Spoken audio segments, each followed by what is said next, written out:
Salam sejahtera dan salam sehat bagi kita semuanya. Jemaat yang Tuhan kasihi dan juga yang kami kasihi tentunya dimanapun kita berada. Pada saat ini kita akan kembali disapa oleh sabda Tuhan. Oleh karena itu mari kita mempersiapkan hati. Kita minta tuntunan Roh Kudus, kita berdoa. Kami bersyukur Tuhan untuk setiap lawatan Tuhan dalam hidup kami. Pada saat kami akan mendengarkan sabdamu, biarlah Roh Kudus-Mu menyertai kami, hingga kami mengerti sabda Tuhan. Dalam nama Yesus kami berdoa. Amin. Jemaat Tuhan, adapun sabda Tuhan yang sampai kepada kita tertulis dalam kitab Kolose, pasal yang ketiga, ayat 5 sampai dengan ayat yang ke-11. Mari kita baca demikian firman Tuhan. Karena itu matikanlah dalam dirimu segala sesuatu yang duniawi, yaitu percabulan, kenajisan, hawa nafsu, nafsu jahat, dan juga keserakahan, yang sama dengan penyembahan berhala. Semuanya itu mendatangkan murka Allah atas orang-orang durhaka. Dahulu kamu juga melakukan hal-hal itu ketika kamu hidup di dalamnya. Tetapi sekarang buanglah semuanya ini, yaitu marah, geram, kejahatan, fitnah, dan kata-kata kotor yang keluar dari mulutmu. Jangan lagi kamu saling mendustai, karena kamu telah menanggalkan manusia lama serta kelakuannya, dan telah mengenakan manusia baru yang terus-menerus diperbaharui untuk memperoleh pengetahuan yang benar menurut gambaran Khaliknya. Dalam hal ini, tiada lagi orang Yunani atau orang Yahudi, orang bersunat atau orang tak bersunat, orang barbar atau orang Skit, budak atau orang merdeka. Tetapi Kristus adalah semua dan di dalam segala sesuatu. Demikian pembacaan kebenaran firman Tuhan. Jemaat Tuhan yang terkasih di dalam Tuhan kita Yesus Kristus, kita pasti senang ketika kita melihat sesuatu berubah di dalam kehidupan teman kita, keluarga kita, sahabat kita. Misalkan dahulu keluarga kita ini, kenalan kita ini, sahabat kita ini tidak mau bergereja, tapi akhirnya dia bergereja, dia berubah, maka hal itu pasti membuat kita senang. Kenapa? Karena ada perubahan yang terjadi dari arah yang negatif menuju arah yang positif. Perubahan inilah yang membuat rasa senang itu terjadi di dalam kehidupan kita. Nah, jemaat yang terkasih di dalam Tuhan kita Yesus Kristus, firman Tuhan yang sampai kepada kita pada saat ini merupakan nasihat yang disampaikan oleh Paulus kepada orang-orang Kristen yang ada di Kolose, di mana pada saat itu orang-orang Kolose terombang-ambing oleh banyaknya pengajaran-pengajaran guru-guru palsu, yang bahkan pada saat itu masih menekankan tentang pentingnya sunat bagi orang-orang percaya. Nah, pengajaran-pengajaran inilah Bapak Ibu yang membuat mereka bingung, yang membuat mereka bimbang, yang membuat mereka seakan-akan kehilangan arah. Paulus mengetahui tantangan yang dialami oleh orang-orang percaya yang ada di Kolose.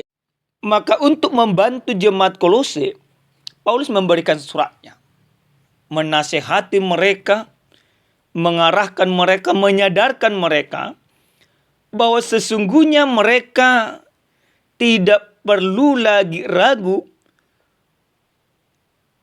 untuk melakukan hal yang benar.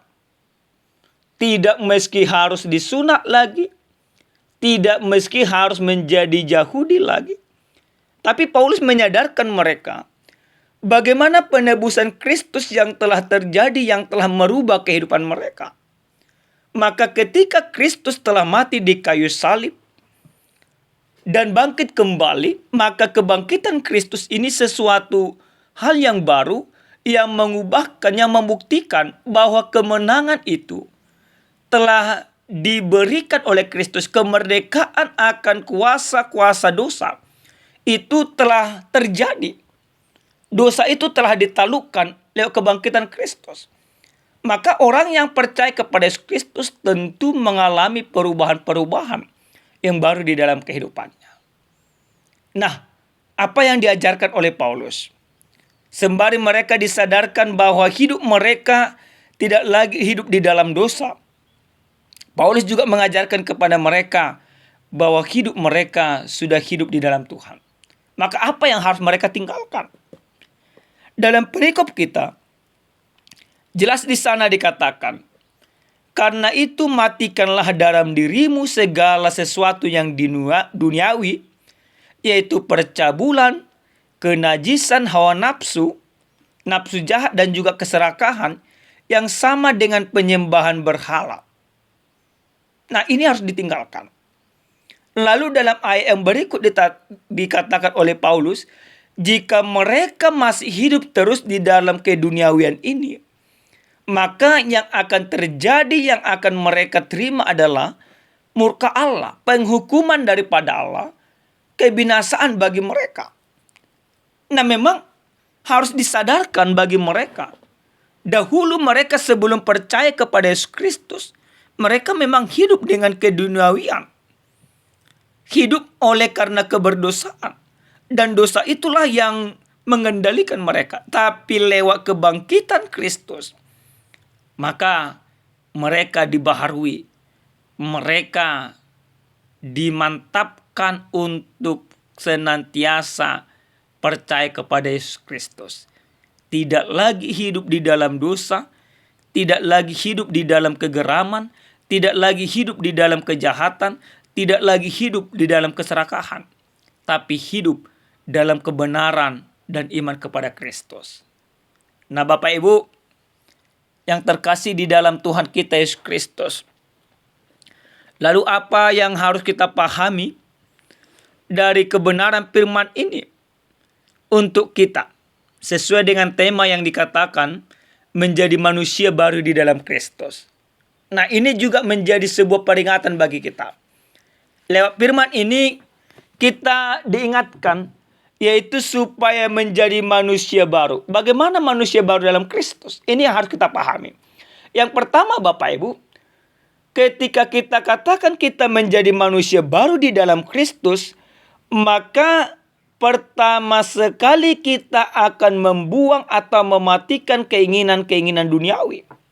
Seperti yang dalam ayat yang kelima sampai dengan ayat ketujuh. Matikan keinginan-keinginan duniawi ini, karena keinginan-keinginan duniawi ini akan menghambat kita. Nah, mari dulu kita selidiki pribadi lepas pribadi. Apakah memang keinginan duniawi masih lebih besar di dalam kehidupan kita? Atau tidak? Kalau memang masih keinginan duniawi yang masih besar, maka ini harus kita matikan, Bapak Ibu. Kristus sesungguhnya sudah menaklukkan itu. Kristus sesungguhnya sudah memberikan jaminan bagi kita bahwa tidak lagi keinginan duniawi ini yang mengendalikan kita, tapi Kristuslah yang mengendalikan kita. Penebusan Kristus itu jangan sampai kita sia-siakan.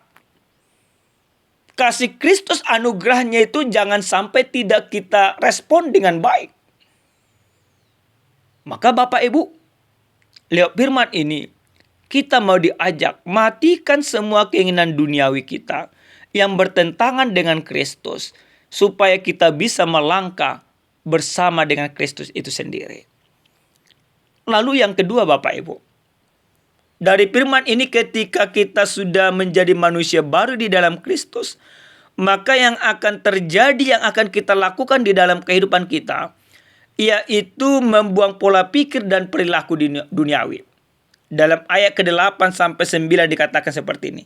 Tetapi sekarang, buanglah semuanya itu, yaitu marah, geram, kejahatan, fitnah, dan kata-kata kotor yang keluar dari mulutmu. Jangan lagi kamu saling mendustai, karena kamu telah menanggalkan manusia lama serta kelakuannya. Nah, kita harus membuang semua pola-pola pikir keduniawian itu, Bapak Ibu. Yaitu pola pikir marah itu, geram itu, jangan lagi kita mudah terpancing. Jangan lagi kita suka memfitnah orang lain. Jangan lagi kita saling berbohong, saling mendustai. Jangan lagi kita ibaratnya saling menjerumuskan, karena memang realita-realita yang terjadi di tengah-tengah kehidupan ini. Banyak orang Kristen, ya walaupun dia ada Kristen, tapi masih suka berdusta, masih suka marah tak menentu, masih ada dendam di dalam kehidupannya, masih suka berkata-kata kotor. Rumahnya menjadi seakan-akan kebun binatang. Dan tentu ini tidak diinginkan oleh Tuhan. Yang diinginkan oleh Tuhan dari kita adalah bagaimana kita menyadari bahwa di dalam Kristus, di dalam penebusan Kristus, Kristus sudah menanggalkan kelakuan kita yang lama itu. Kenapa ditanggalkan Kristus kelakuan kita yang lama? Karena kelakuan kita yang lama membinasakan kita. Jadi Kristus tidak mau kita binasa. Kristus mau kita menjadi pemenang. Kristus mau kita menjadi pewaris kerajaannya. Kristus mau kita menjadi orang-orang yang berbahagia di dalam keabadiannya. Itulah yang diperjuangkan oleh Kristus. Masa kita Bapak Ibu sudah diperjuangkan Kristus, kita tidak merespon itu dengan bersyukur atas segala kebaikan yang sudah Tuhan berikan. Nah, yang ketiga, dan mungkin ini yang akan terakhir bagi kita, bahwa ketika kita hidup di dalam Kristus, menjadi baru di dalam Kristus, berarti kita harus hidup dalam ikatan kasih Kristus. Dalam ayat ke-11 dikatakan seperti ini. Dalam hal ini tiada lagi orang Yunani atau orang Yahudi, orang bersunat atau orang tak bersunat, orang barbar atau orang Skit, budak atau orang merdeka, tetapi Kristus adalah semua dan di dalam segala sesuatu. Nah, ini yang harus kita pahami. Jangan lagi kita membeda-bedakan kehidupan ini satu sama lain. Kalau kaya kita kawanin, kalau miskin tidak. Kalau orang Batak kita kawanin, kalau tidak orang Batak tidak kita kawanin. Tidak demikian. Tapi menjadi manusia baru di dalam Kristus, buang sekat-sekat pemisah itu. Tapi ikatan kasih di dalam Kristus, itulah yang harus kita perbesar. Itulah yang harus kita buat. Maka ketika kita menjadi manusia baru di dalam Kristus, waktunya kita merangkul semua orang di dalam kasih, di dalam kepedulian, di dalam keterbukaan. Nah, dunia sekarang ini Bapak Ibu banyak berusaha membentengi dirinya untuk tidak merangkul yang lain. Tapi iman Kristen kita mengajak kita supaya kita merangkul orang lain di dalam ikatan kasih Kristus. Maka rangkulan kita akan memberikan keselamatan bagi orang lain. Rangkulan kita akan memberikan memberikan yang terbaik bagi orang lain. Bahkan rangkulan kita akan mengajak orang yang tidak mengenal Kristus menjadi mengenal Kristus. Itulah yang harus kita perjuangkan. Itulah yang diinginkan oleh Kristus dari kehidupan kita. Kristus menyelamatkan kita. Kristus menebus kita. Kristus mempersatukan kita. Dan Kristus memastikan kepada kita bahwa kita tidak layak untuk masuk neraka. Tapi kita layak masuk surga ketika kita hidup di dalam iman kepada Kristus Tuhan kita. Amin. Kita berdoa. Terima kasih Tuhan untuk firman Tuhan yang sudah kami dengarkan. Tuhan menuntut kami supaya menjadi manusia baru di dalam Engkau. Hidup di dalam kebenaran, hidup di dalam keadilan, dan meninggalkan segala hawa nafsu duniawi ini. Mampukan kami melakukannya Tuhan. Dalam nama Yesus kami berdoa. Amin. Salam sejahtera bagi kita Bapak Ibu. Tuhan Yesus memberkati.